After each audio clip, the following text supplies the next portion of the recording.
എനിക്ക് ഇന്നലെ വന്നൊരു മെസ്സേജ് ഞാൻ നിങ്ങളെ കേൾപ്പിക്കാം. ഇതൊരു വീഡിയോ ഉണ്ടല്ലോ ഐ ബി കമ്മീഷനെ കുറിച്ചിട്ട്, അത് ഞാൻ കണ്ടിരുന്നു. കണ്ടപ്പോൾ എനിക്ക് കുറെ റിലേറ്റ് ചെയ്യാൻ പറ്റി. കാരണം ഞാൻ ലോസായ സമയത്ത് ഞാൻ പിടിച്ചിരുന്നതൊക്കെ ഐ ബി കമ്മീഷന് മുകളിലാണ്.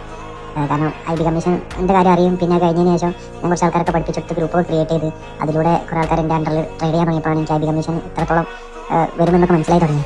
അതിനുശേഷം ആണ് കുറേയൊക്കെ പ്രോഫിറ്റൊക്കെ മേക്ക് ചെയ്ത് ലോസ് കവർ ചെയ്ത് തുടങ്ങി. ഇങ്ങനത്തെ കാര്യങ്ങളൊന്നും ഒരു ഇൻസ്റ്റിറ്റ്യൂട്ട് നല്ല ഒരാൾ പറയുന്നത് ഞാൻ കേട്ടില്ല. ബ്രോ ചെയ്തത് വലിയ കാര്യം. പക്ഷേ ഒരുപക്ഷെ നമ്മളെ പോലത്തെ ആൾക്കാർ കുറച്ച് മനസ്സിലൊരു വിഷമം ഉണ്ടെങ്കിലും മറ്റുള്ളവർക്ക് ഒരു ഓപ്പർച്യൂണിറ്റി ആണല്ലോ. ഞാനെന്താ അപ്പോൾ ഫസ്റ്റ് കണ്ടപ്പോൾ എനിക്ക് കുറച്ച് തോന്നിയെങ്കിലും പിന്നെ ഞാൻ ചിന്തിച്ചു ഇന്നെ പോലെ എത്ര ആൾക്കാരുണ്ടാവും, അവർക്കൊക്കെ ഏൺ ചെയ്യാനുള്ള ഓപ്പർച്യൂണിറ്റി അറിയാൻ പറ്റുമല്ലോ. അപ്പോൾ നമ്മളെ സപ്പോർട്ട് ചെയ്യേണ്ടി ബ്രോ.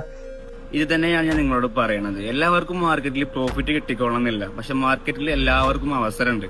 ഈ ഐ ബി കമ്മീഷൻ സിസ്റ്റം ശരിക്കും ട്രേഡ് നഷ്ടമായവർക്കുള്ളത് സെക്കൻഡ് ചാൻസ് ആണ്. നോളജ് ഉണ്ടെങ്കിൽ അതുപോലെ മറ്റുള്ളവരെ കണക്ട് ചെയ്ത് അവരുടെ ട്രേഡിൽ നിന്ന് നമുക്ക് എന്ത് ചെയ്യാം, കമ്മീഷൻ നേടാം.